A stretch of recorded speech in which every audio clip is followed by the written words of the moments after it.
Give another round of applause for our heartbeat teaching artists. That dance is actually a traditional dance from Ansamani's people. And let us take a moment to give thanks to all the ancestors, whoever they may be, whether they're from Africa, whether they're Jewish ancestors, whether they're European ancestors, Lenape ancestors, on whose land Palestinian ancestors, and the source of life that's brought us to this moment. What great joy. The generosity that's brought us to this moment. Thanks to my good friends, Michael and Peg Ambrose, I had a chance recently to watch in 3D a NASA documentary about the Hubble telescope. It went into nebulas, and I am captivated every day by watching what it looks like inside a nebula with the undulating colors and energies and the birthing of star nurseries, stars, and galaxies. Did you know that right now, stars and galaxies are being born somewhere? Did you know that NASA not only explores outer space, but inner space?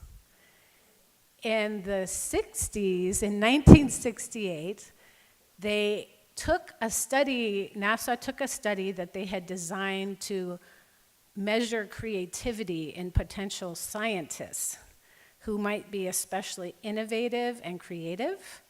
And the study worked so well, the test worked so well, that they took it to a head start and they studied 1,600 young 3 to 5-year-olds. And they studied them again when they were 5, when they were 10, when they were 15. The 5-year-olds, 98% of the 5-year-olds tested as creative geniuses. The same study repeated 5 years later. Those same children, their creativity had dropped to 30%. Those same children were studied 5 years later. When they were 15, it had dropped to 12%. And NASA gave the same test to 280,000 adults who tested 2% as creative geniuses. We are wired for creativity, and we have a creativity crisis. Can you imagine what it would be like if, with the intractable problems, complexities that we experience today that leave us in anxiety soups, can you imagine if we reversed that process and reclaimed our creativity?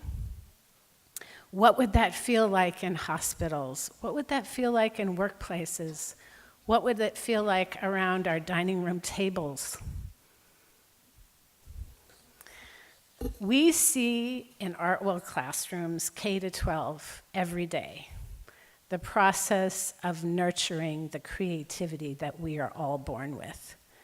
We also see terrible trauma that our students have endured that often is beyond what we can imagine, and yet, every day, we see love and joy and creativity emerging. It actually does start with love. Our staff and our teaching artists love our students. And they love each other.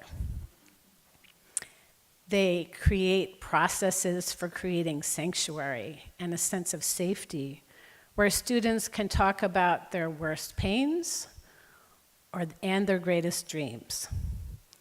They bring different art forms, multiple art forms in which students can play and connect with the joy of being alive, and take risks in listening and creating and sharing their voices and exploring their inner spaces and outer spaces. We see love every day on the face of tutors who work with second and third graders in reading to help bring them to grade level in reading, and then our students who have love and joy on their faces when they can write poetry, when they experience, I can be anything, I can be me, which is the name of an exhibit we have at the Woodmere Museum right now through May, a line from a student poem.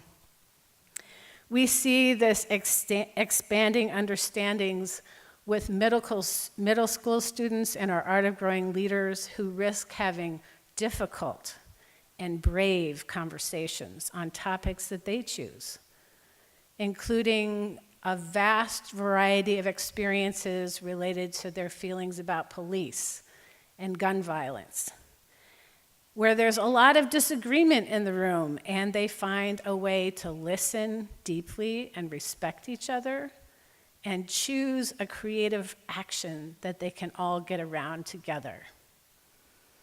One of the places where we are witnessing creativity exponentially is with our Youth Leadership Council.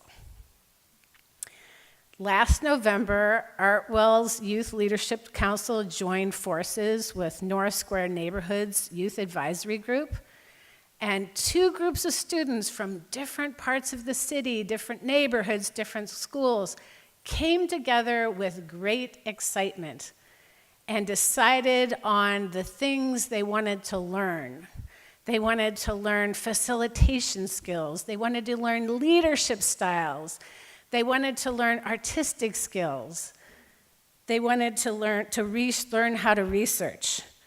And the wisdom of our teaching artists and staff who knew to take a back seat and contain their own amazing facilitation skills so that our students can lead with their voices.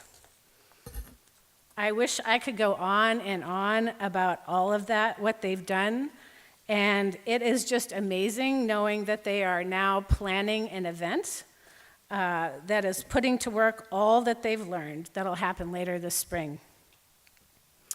There was a book that came out a few years ago called Waiting for Superman about what's happening in our public schools, and it proclaims on the front cover, the state of our country won't be decided on a battlefield, it'll be decided in the classroom. At ArtWell, we know that classrooms do not have to be battlefields. They can be sanctuaries. They can be places where stars and new constellations are discovered, celebrated, and born. Ask us about our ArtWell at Work program that brings people like Ansamani and our artists into workplaces so businesses and community groups can discover the same. At ArtWell, we know we're not NASA, and we have a big vision. And we are so grateful that you are here. And at this time, we want to join forces in an even bigger way. We want to work together to make sure that all of our classrooms are sanctuaries and safe spaces where creativity and innovation can emerge with leaders like we will be honoring tonight. In the words of our teaching artists from a training they did last fall, in one of their collective poems, I'm going to ask you to repeat after me. We can. We can surprise each other. We can listen. Create. Heal. Learn. Grow. We can change the world. We can turn things inside out. Create new worlds with what we've been given. We can. We can. We can. Yeah. Let's do it. And now it is my complete honor and privilege to introduce the Youth Poet Laureate of Philadelphia, Husna Hashem, who is here to introduce our ArtWell student leader honoree. Husna.